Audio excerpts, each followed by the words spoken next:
Hello again, I am Blunty. So, yesterday afternoon through into the evening, I was invited along to Sony Australia's celebrations of the launch of the PlayStation 4, finally unleashed upon the world, well, unleashed upon the US of A at least. We're still 2 weeks away from it hitting Aussie soil, but hey, any excuse for a cold beer and some finger food, right?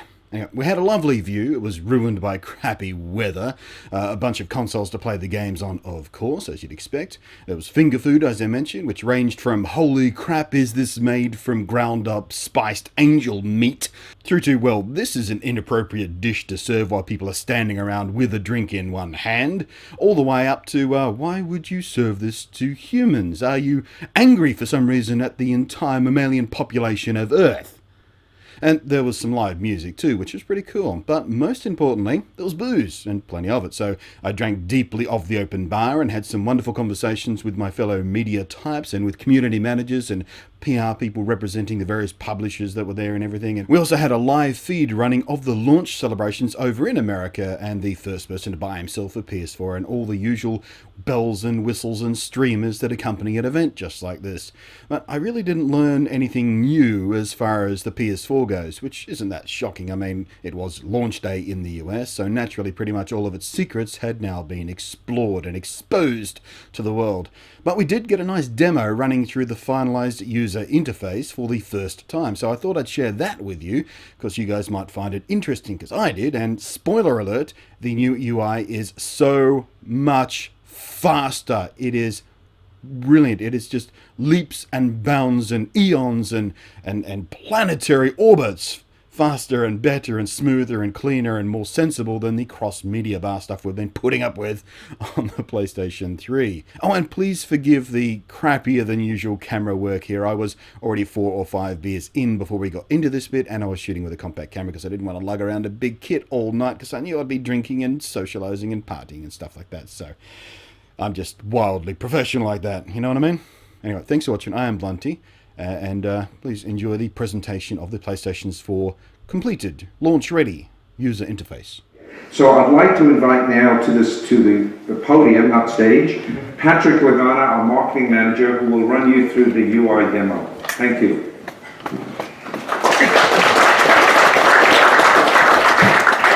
Hi everyone. I'm really excited to be able to show you the PlayStation UI for the very first time. We only got our hands on it a couple of days ago, so I've been frantically trying to rehearse and familiarise myself, so please bear with me.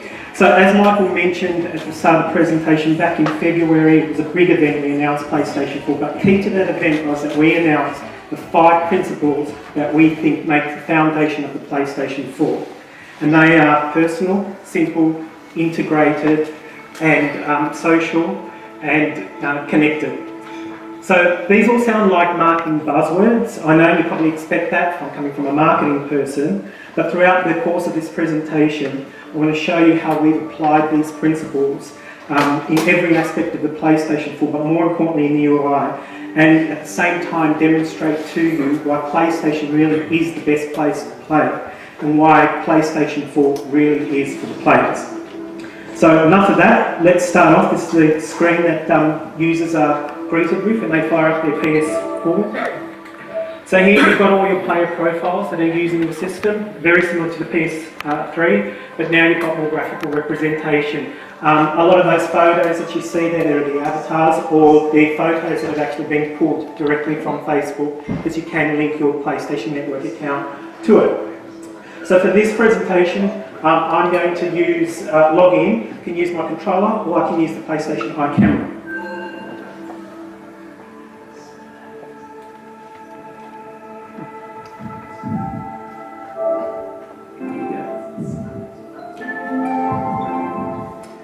So there you have the dynamic user interface there. It's divided up into 3 content areas. So the top is what we call the function area, middle is the content area, and then further down we've got the content information area. What I should also preface this presentation is that we are actually using the PlayStation Network US account. So we're using US infrastructure. We're in the hands of the internet gods here when it comes to showing you all the internet enabled features of the PlayStation 4, so please bear with us. And also that content that you see there isn't representative of what Australia's going to get, particularly when it comes to the services, so don't want to cause any speculation there. Just to be very clear that we're running off the PlayStation Network that's currently live in the US for the purpose of the presentation. So let's start off with the function area. You've got all your usual suspects there. We've got a notifications area for any system notifications, any downloads or updates that have occurred, any messages from your friends will all be nicely kept in your notifications area. Then we've got our friends, and this is the part where I want to spend a little bit of time because it really brings to life the social aspects that we've incorporated and enhanced with the PlayStation 4. So these are all my current friends online. There aren't many of us because not many of us have PlayStation 4s at the moment. But you can see here that Alon has chosen to share his Facebook profile with me. So I don't just see his ID, which is fiscal. I actually see his name, and that's all based on a permission system. So you would need to ask for permission of your PlayStation Network friend whether you can share, whether they can share their Facebook or their real name ID with you, and then the same is reciprocated back once they've said yes, well then both of you can share your real name. So it makes it very easy for you to identify your friends. And then within the profile, I can see exactly what's happening with Alon and what he's done. I can see his collection of trophies. I can also see recent activities that he's undertaken. So he's played FIFA, he likes Crackle, and then that will increasingly populate the more he interacts with his PS4. So I can see exactly, and again, all this stuff you can choose to share that information, that level of detail. You can be as detailed or limit it completely as to how you want to share your experience on PlayStation 4. And then, of course, you've got, I can see all his existing friends as well.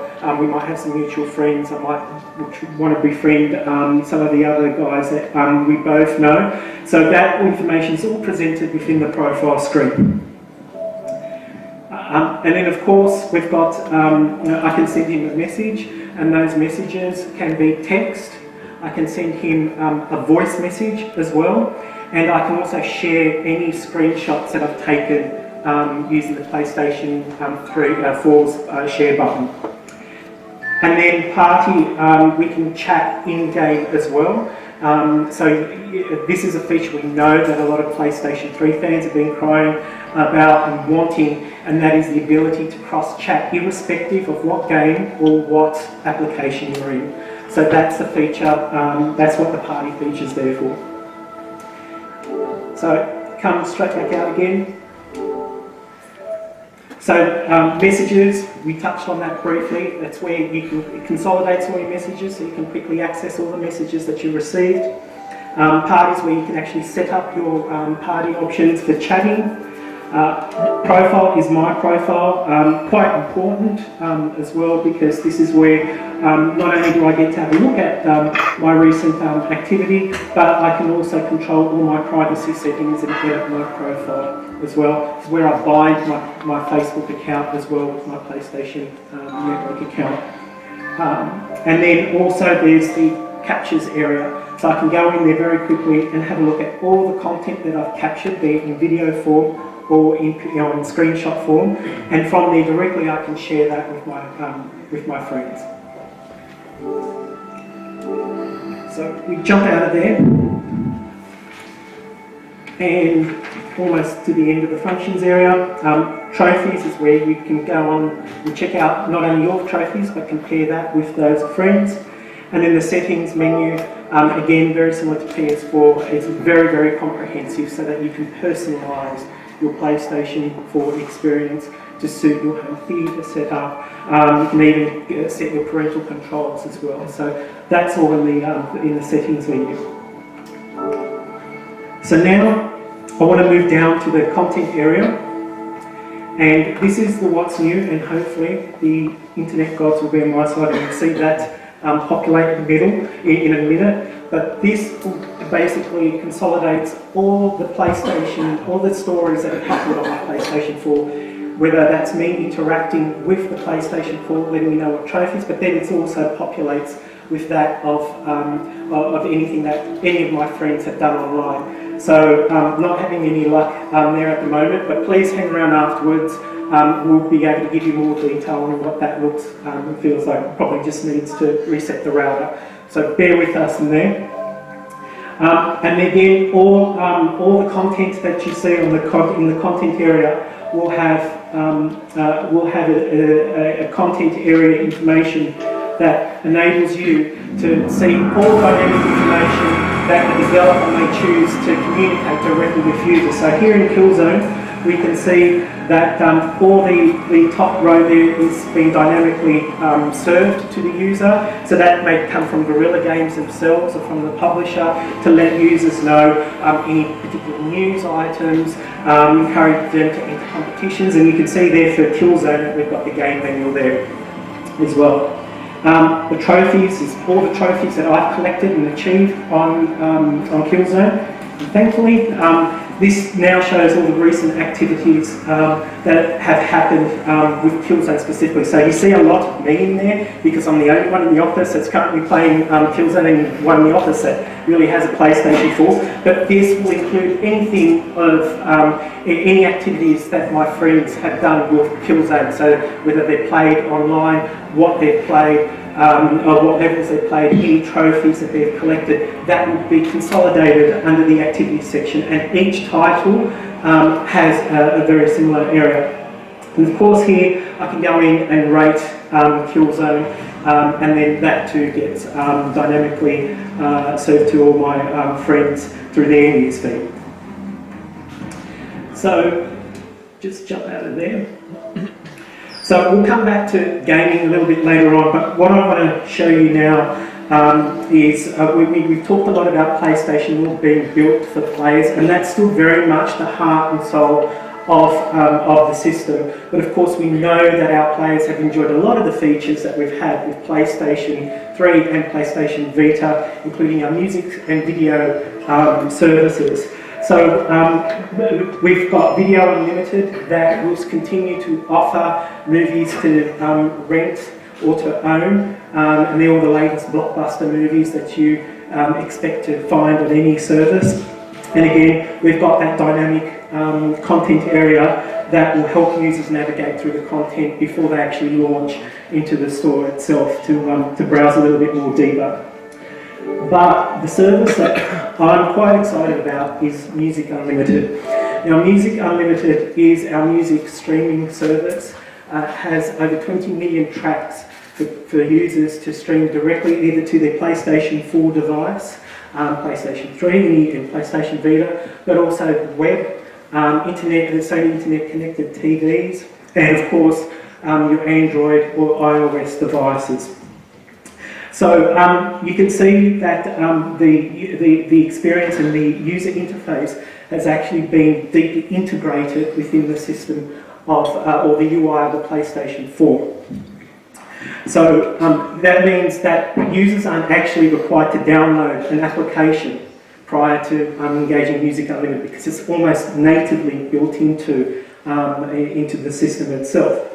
So again, I'm not going to spend too much time. Please hang around afterwards and ask me as many questions as you want on Music Unlimited. But what I really wanted to show you was the neat feature of how we've integrated Music Unlimited into the overall PlayStation 4 experience.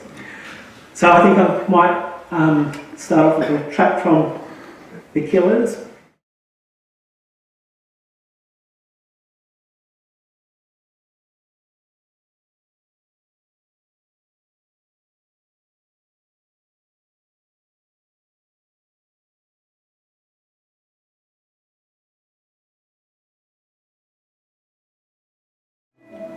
So you may have not heard it because the music was quite loud, but as I was playing Resogun, there was actually sound coming from the game through the speaker that's built into the PlayStation controller. So I want to spend a little bit of time explaining the controller, because it is, I feel, radically different to the way that we've approached the PlayStation controller in the past. It still has a very similar aesthetic, but we definitely have enhanced it.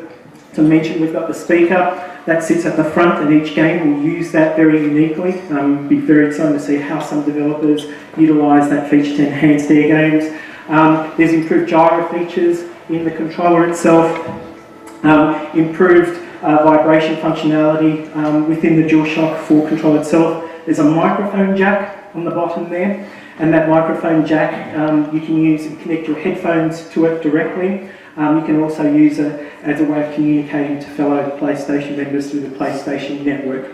And really important to mention that every PlayStation 4 does come with a mono headset to get people started.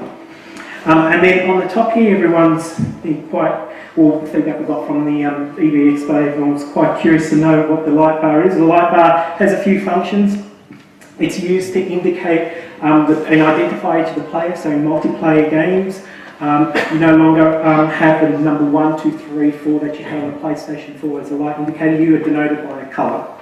So that's one function of the light bar. The other one is that it can be used as a feedback mechanic in a game. So whether you're playing a game and the life is depleting, that light bar starts fading, or if you're playing a game that requires you to use magic potions, that light bar might change to denote the different magic potion you've used. And again, we kind of open this up to developers and they can use it the best way they feel to really enhance the overall gaming experience. And then of course the light bar can be used in conjunction with the PlayStation Eye camera as well.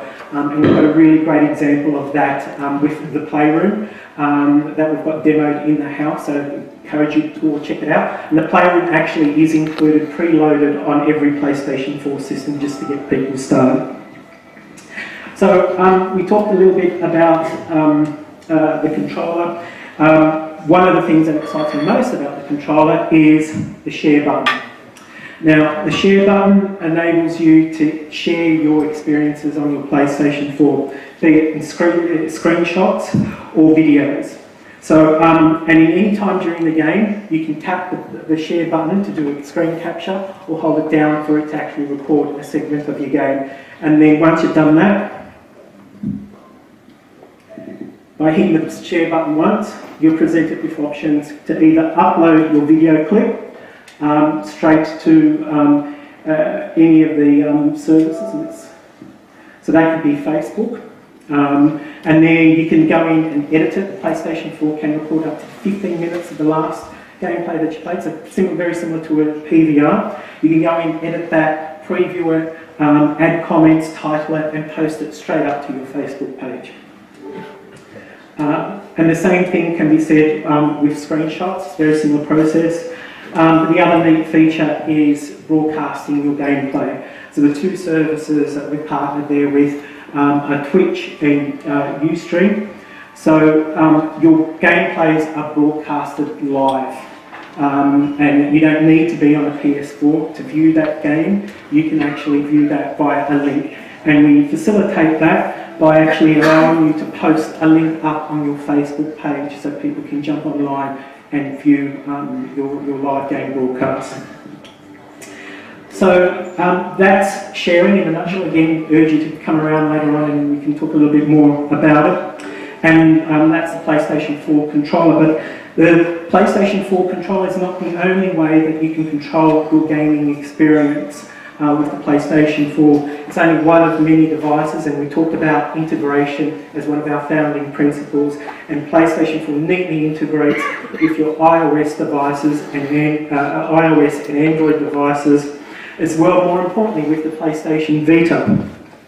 So the PlayStation Vita has remote play capability that we've experimented a bit with the PlayStation 3, but we're fully realising in the PlayStation 4. And integrating and getting the two talking together has never ever been so easy. So I'm just going to use an example. Say, for instance, you're using the PlayStation 4 at home on the main living room screen, and your partner wants to watch TV. In my case, my wife wants to watch Revenge. I can simply pause my experience, pick up my Vita, very simply go into Remote Play, and Vita will scan the environment, and in a moment connect directly to my PS4, and you can see there it says connected using Remote Play, and I can pick up where I left off. So there's no need for me to exit the PlayStation 4 the game to set up my Vita or to put it in a particular mode. It basically picks up where you left off. So here I'm able to control the PlayStation 4 directly while still continuing that vision on the screen. I can just turn it off if I don't use the screen anymore. And then at the same time, I can navigate the PlayStation user interface as well. So it's fully integrated into the PlayStation 4's ecosystem very, very easily and quite effectively. So again, I encourage you guys to come around later on and check it out for yourself. Mentioned briefly about integration with iOS and Android devices. So with the launch of the PlayStation 4, we will also release a PlayStation bespoke app, and this app, I'll just fire it up. And this app, difficult to see, but will basically contain your news feed that you see in the dynamic menu for your PlayStation. Slide back in.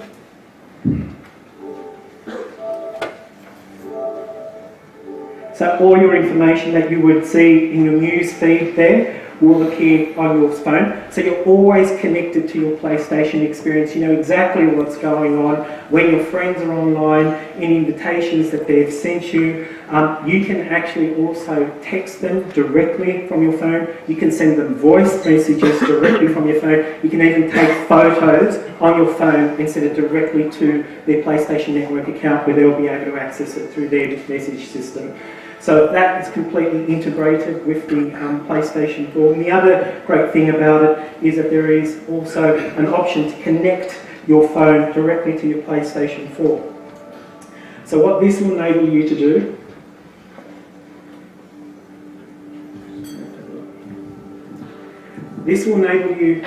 to, and it's actually prompted me for a moment, I thought I paired it before, but anyway, it will be working when you guys come around later on. This will enable you to use your PlayStation, your phone or your tablet as a second screen. And there'll be some games that really use that example. We've got the Playroom, that is one, and there'll be other games that really integrate that feature. You can also use the phone to navigate the PlayStation menu, almost like a remote control, and also use it as a virtual keyboard. So rather than using the controller to type your way through on the virtual keyboard on the screen, you can use the keyboard here, which will makes it a little bit more accessible.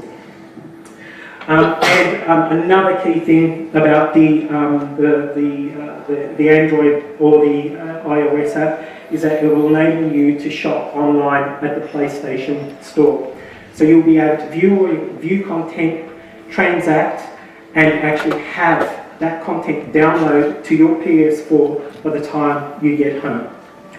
So I want to take that as an opportunity to talk about the PlayStation Store itself. So again, caveat that all the content that you see here is all coming from the US. But for those of you who know the PlayStation 3 very well will know that this is loaded up very, very quickly because again, we've integrated the PlayStation Store at a system level to the system. It's all about being immediate, all about getting that content as quickly as possible to our users.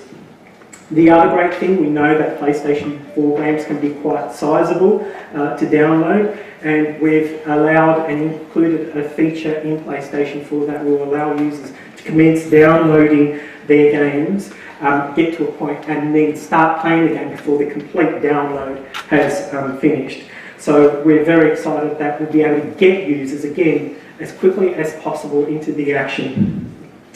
And as you know, from a gaming perspective, you've seen all the videos, we've received some overwhelming praise from indie developers and the broader development community on how simple it is to develop on the PlayStation 4. And you know, we've got an excellent lineup of titles across first party and third party. A lot of them are in the room today, so again, please take the time to get your hands on it. And aside from the great launch lineups like Killzone, NAC, Call of Duty Ghosts, Battlefield 4, FIFA 14, There's just so much more coming next year, including Infamous Second Son, The Order 1886, Destiny, Metal Gear Solid, Thief, and I can go on and on and on and on. There's no shortage of games at all for the system, and we can't wait till we start seeing and playing Thief particularly. And then, of course, we've got PlayStation Plus. Now, PlayStation Plus is a membership service we started a couple of years ago, and you'll continue to offer some great value for PlayStation users, particularly for those who are already Plus members on PlayStation 3 and PlayStation Vita. I should mention that PlayStation Plus is required to play multiplayer games online for PlayStation 4, but it's not just about paying for that privilege. Plus is about giving you access to a whole lot of added value services, including our great Instant Games collection. So, Instant Games collection, for those of you who are not familiar, are games that we select available to PlayStation Plus members. There's always something for users to download and to play. And again, those games are theirs to keep for as long as they're members of PlayStation Plus. And on top of that, there are the services and discounts we offer as part of your Plus membership. So we've announced that Contrast, Resogun, both excellent titles. Please check them out. We've got them in the room at the back. That will be available for Plus members day one of launch. And then later on, early next year, we'll have Drive Club PlayStation Plus edition that will be added to the collection as well. And again, we will continue building on that collection as we progress. Should also mention that with every PlayStation 4, it includes a 14-day free trial of PlayStation Plus. Finally, I want to briefly mention some of the other services that will be coming to PlayStation 4. Mention Video Unlimited, Music Unlimited. There will be others that will be following shortly, which include QuickFlix, SBS Catch-Up TV, IGN will have an app, VidZone, which is our music video streaming service, and TuneIn, our internet radio service as well. So we will continue to offer more and more services in that space, so please keep your ears open for further announcements down the track. So, thank you. I'm out of breath and really thirsty now. Talk a lot. I can talk a lot, in case you haven't noticed. Hopefully this is giving you an overview of what to expect from your PlayStation 4 experience, and really demonstrates how we've applied our principles of simple, personal, integrated, immediate, and social into the PlayStation dynamic menu. We're around all afternoon, so please stay for the celebrations that are happening later on, as Michael mentioned, and hands-on opportunities on the PlayStation 4 product itself. So thank you for your time. Please ask as many questions. We're here to take them, and hope you enjoy the rest of your afternoon. Thank you.